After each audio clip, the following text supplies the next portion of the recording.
As we begin reading the Bible in Genesis, we read of God's creation. We find out that God makes Adam. He plants a garden and he places man in the garden. And then God says this, "It's not good that man should be alone." And then God makes a woman. In the New Testament, when Paul's writing to Timothy, he's talking about Timothy's faith, and he said, it's partially a byproduct of the faith that was in your grandmother and in your mother as well. And with Mother's Day right around the corner, I've been thinking about my mom, which led me to think about my grandmothers. And then I began to thinking about 5 women who have influenced my life. And what I would like to share with you is life lessons from the leading ladies in my life. Now, time wouldn't permit for me to share all of the things that I have learned and am learning, because 3 of them are past, my mom and my grandmother's. The other 2 are still impacting my life. And so, if you allow me, I'd like to share a little bit with you. The first, my mom. And if I could share one word to describe a character trait that impacted me as I saw this in her life, it would be this: passion. Passion. At a young age, my mother developed kidney disease, and as a result, she ended up on dialysis. She was on peritoneal dialysis, which allowed her to do so at home.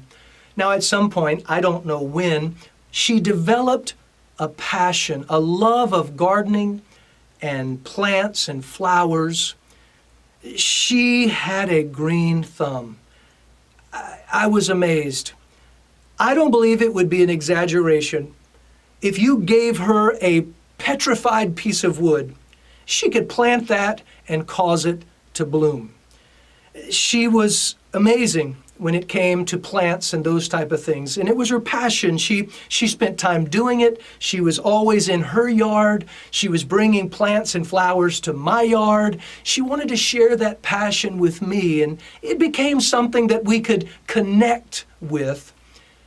Passion is important. It gives you something to pour your life into, to take your mind off the mundane, the responsibilities. You can get mind, body, and soul involved in it. You can find fulfillment in it. You can find enjoyment in it. I believe passion is important. And she taught me that. She really modeled it in front of me. And thinking about my mom's passion caused me to think about Ecclesiastes chapter 9, verse 10, that says, "Whatever your hands find to do, do it with all of your might." Just get into it. Give yourself to it. So as I thought about her, I thought about her passion, and I thought about the passions that I have in my life and the enjoyment and fulfillment that I have in them, I just say, thanks, Mom. The other woman was my mother's mother. I called her Grandma. And if I used one word to describe her, it would be playfulness. My grandma was a character. She had a great sense of humor. She was very jovial. She was always joking and playing around. She didn't take life too seriously.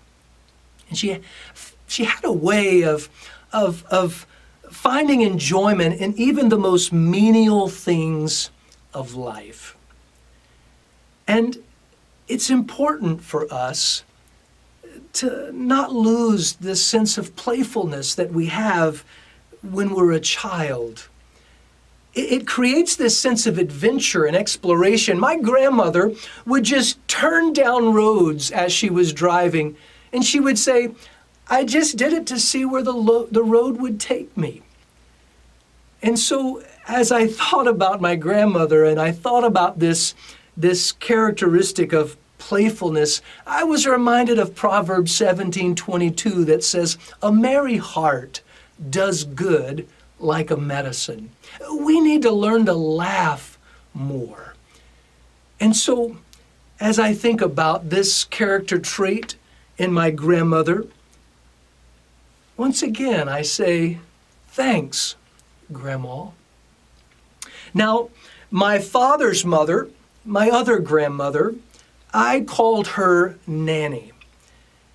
And if I thought of one word that describes her, it would be productivity. Now, Nanny was anything but idle. Lazy wasn't even in her vocabulary. She was of the mindset that you don't put off for tomorrow what you could do today. She had an amazing work ethic. As a matter of fact, she still had a job in her 80s. She would get up, get in her car, drive to work in her 80s, and would work circles around people half her age. When she finally retired, they threw her a party at her work, and people actually cried to see her leave. She would always tell me of her mother, who had the same character trait. The morning that her mother had a heart attack, she had already gotten up some like 3 o'clock in the morning, and I forget all the chores, but she had told me all the things that she had accomplished before daylight even. This idea of productivity. She wasn't idle. She was always getting something done. I really believe that she actually got work done in her sleep somehow.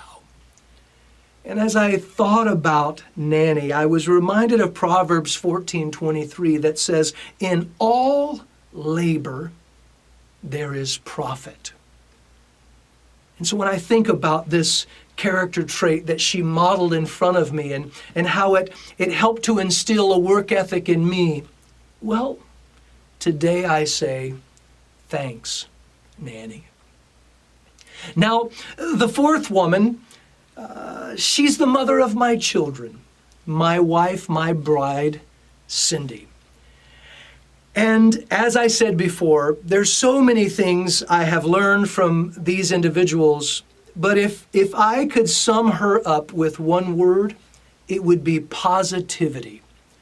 Now, I've said it before, I've been most of my life a glass half empty kind of a guy. Other people are a glass full. That's the type of people they are. My wife is a glass overflowing. She agrees with the psalmist in Psalm 23:5. My cup runneth over. She is constantly positive. She's the most positive person I know, the happiest person I know. I believe my wife could win a game of Scrabble by spelling the word good with only 3 little letter blocks, B-A-D. She finds a way to find the good in everything and everyone. I'm amazed by her. I call her my sunshine, and she's got to be careful because even on a cloudy day, she could find herself getting sunburned. She's just a sunny, bright, happy, positive individual. And as I thought about her, I was reminded of Proverbs 23:7 that says, "As a man thinketh in his heart, so is he." And Philippians 4:8 that says, "Whatsoever things are true, whatsoever things are honest, whatsoever things are just, whatsoever things are pure, whatsoever things are of lovely, whatsoever things are of good report, if there be any virtue, if there be any praise, think on these things." And through the years, she's influenced me. I've changed. I think my glass is maybe 3/4 full today. And so, thanks, honey, for influencing my life with your positivity. And then, lastly, there's my wife's mother, Nancy, my mother-in-law. And to use one word to describe her would be perseverance. I've witnessed her face just monumental adversity through the years, and she just perseveres like a champ. I mean, like a rock star. There's just no quit in her. And she inspires me with her perseverance. It's she's caused me to want to be more persevering myself.